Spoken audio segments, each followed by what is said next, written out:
Indonesia lolos ke round 4 setelah menaklukkan Cina 1-0 melalui gol oleh Romeni dari titik putih. Assalamualaikum, selamat pagi dan salam sejahtera untuk kita semua.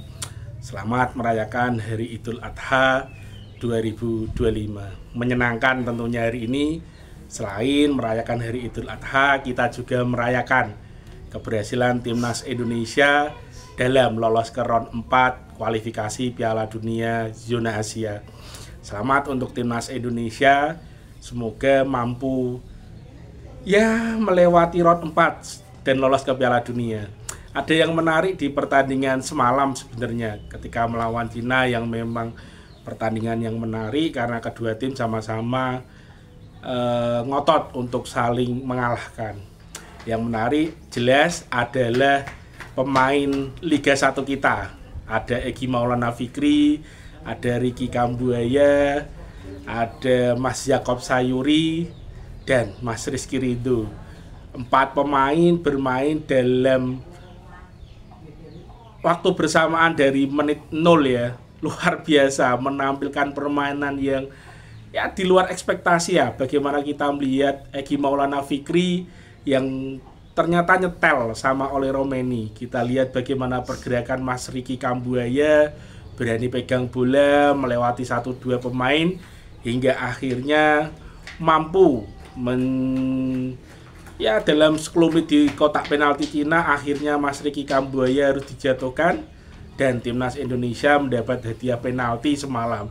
Dan dari titik putih itu, akhirnya Timnas Indonesia mampu mengemas kemenangan dengan skor 1-0. Dan tak lupa peran dari Mas Yaakob Sayuri dari sisi kanan mengobrak-ngabrik pergawang pertahanan Cina. Luar biasa. Dari pertandingan semalam kita melihat satu hal yang menarik sebenarnya, bagaimana Patrick Kluivert dan tim mampu mengeksplor lebih gaya bermain para pemain Liga 1 untuk menjadi combine dari beberapa pemain naturalisasi lainnya. Dan itu menunjukkan bahwa hasanah bermain Timnas Indonesia sekarang lebih berwarna. Dan yang pasti tentunya yang paling berbahagia adalah ternyata pemain Liga 1 kita mampu bersaing di level internasional. Kita melihat sendiri bagaimana kombinasi pemain Liga 1 yang bermain semalam.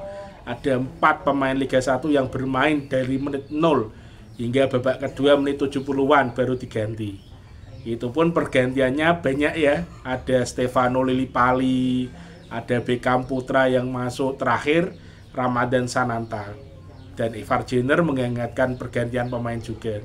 Tapi yang menarik memang ternyata pemain Liga 1 kita mampu bermain bersama timnas sekarang ya, dengan ritme yang luar biasa, yang katanya banyak pemain yang bermain di Eropa, meskipun memang 1-2 yang grade A, yang lainnya masih di klub-klub yang biasa, tapi itu ternyata mampu menumbuhkan semangat dan mampu menunjukkan bahwa pemain-pemain kita sebenarnya mampu bersaing. Dan betul mungkin kalau ditarik dari kata-kata Coach of Talent Scouting Indonesia yang baru ya, Simon Tamalat, lupa namanya, Om Simon lah, yang berkata akan memprioritaskan pemain lokal untuk menjadi pemain timnas. Yaitu bibit-bibit awal lah. Ternyata kita mampu kok untuk bersaing bersama yang lainnya. Dan menarik sebenarnya ya. Karena itu merupakan pemain Liga 1 terbanyak yang dimainkan dari menit pertama. Aplaus untuk Patrick Kluivert dan tim, dan aplaus juga, apresiasi juga untuk pemain Liga 1 yang diberi kesempatan dan mampu menunjukkan skill mereka luar biasa. Terutama malam tadi ya, Mas Ricky Kambuaya yang bermain apik dan mendapatkan hadiah penalti untuk dieksekusi oleh Romeni. Dan ketika dapat penalti itu yang menarik sebenarnya semua tertuju pada kapten kita J.I. karena J.I. yang membawa bola dari pertama pelanggaran hingga menunggu untuk tinggal ditendang untuk tendangan penalti. Tapi setelah semuanya bersih, steril di kotak penalti, ternyata bola dikasih ke oleh Romeni untuk dieksekusi. Menarik sebenarnya melihat pertandingan semalam ya, meskipun deg-degan karena Cina juga bermain sangat efektif sekali, dari belakang ke depan, jarang bermain penguasaan bola, tapi sekali serangan balik luar biasa. Bahkan di babak kedua kita lihat bagaimana peluang Cina dari tendangan di luar kotak penaltinya, sebenarnya ya itu peluang terbaik karena hitung-hitungannya gol pojok sekali, tapi luar biasa debut dari Mas Mulyadi ya, Mas Emil Mulyadi, luar biasa mampu menghalau dan tidak terjadi gol. Meskipun di babak pertama banyak dikritik karena permainannya masih ya tegang, ragu-ragu terlihat sekali, tapi di babak kedua lebih cair, lebih menikmati pertandingan, dan 2 save dia amankan untuk mengamankan gawang Indonesia dan lolos ke round 4. Menjadi seru sebenarnya di sisi penjaga gawang. Jadi ya kompetisinya menjadi lebih menarik antara Martin Paes dan Emil Audiru. Kalau di lini belakang ya masih tangguh lah. Trio J.I.J.S, Rizky Ridho, dan Justin Hubner. Tapi yang menarik ternyata pemain Liga 1 mampu bersaing dengan pemain naturalisasi, terutama ketika Kevin Dix harus dicadangkan ya. Padahal Kevin Dix ketika dimainkan babak kedua mendapat peluang yang ya luar biasa lah, hampir 80% harusnya tercetak gol, cuman memang tendangannya masih mengarah persis ke kiper Cina ya, dari asis Beckham Putra, luar biasa. Ya kita harap nanti pada pertemuan melawan Jepang beberapa pemain Liga 1 mendapat porsi lebih ya. Karena memang kemarin ini kan ada beberapa yang tidak ikut DSP, di sana ada pemain-pemain lokal kita ya, tapi memang tidak. Oh, yang main di Liga 1 kiper PSM Makassar. Yang lainnya ya enggak, karena Asnawi kan mainnya di Thailand sekarang.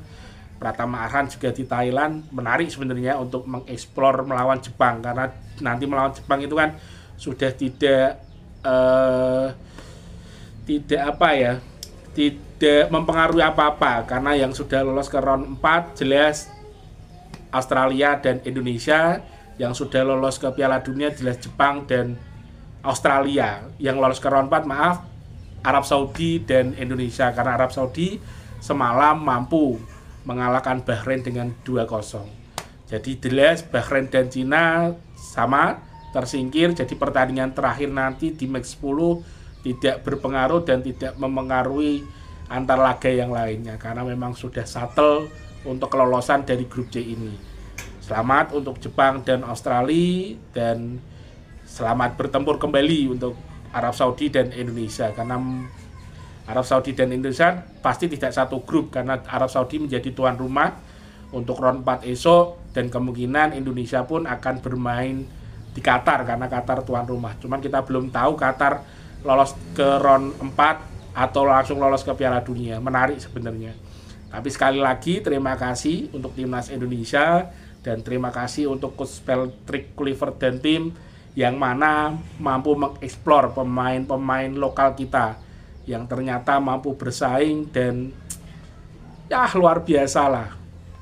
Selain kemenangan yang istimewa itu lebih istimewa karena pemain lokal kita ternyata mampu bersaing lebih untuk bermain di timnas Indonesia, bahkan di level yang lebih tinggi lagi. Masih ada beberapa pemain lainnya, semangat, semoga bisa mendapat kesempatan lebih, dan menarik sebenarnya ya. Kita tunggu saja nanti di Jepang, kira-kira eksplorasi apa yang akan dilakukan oleh Coach Patrick Kluivert dan tim. Ya sekali lagi selamat. Ya kita tunggu laga tanggal 5 esok, kira-kira ada kejutan apa lagi dari racikan Coach Patrick Kluivert ini ya. Menarik sebenarnya melihat ya beberapa pertandingan. Dari Australia kemarin kita kalah, kita sudah melihat ya masih kurang oke karena memang pertemuannya sangat singkat sekali. Tapi ketika yang kedua kemarin melawan Bahrain kita sudah mulai melihat menarik, dan terakhir ketika melawan Cina semalam istimewa. Gimana komen teman-teman pencinta sepak bola Indonesia? Layak tidak pemain Liga 1 mendapat kesempatan lebih di timnas Indonesia, atau pemain lokal lah ya khususnya ya. Salam waras, salam happy, dan terus berkarya. Ciao.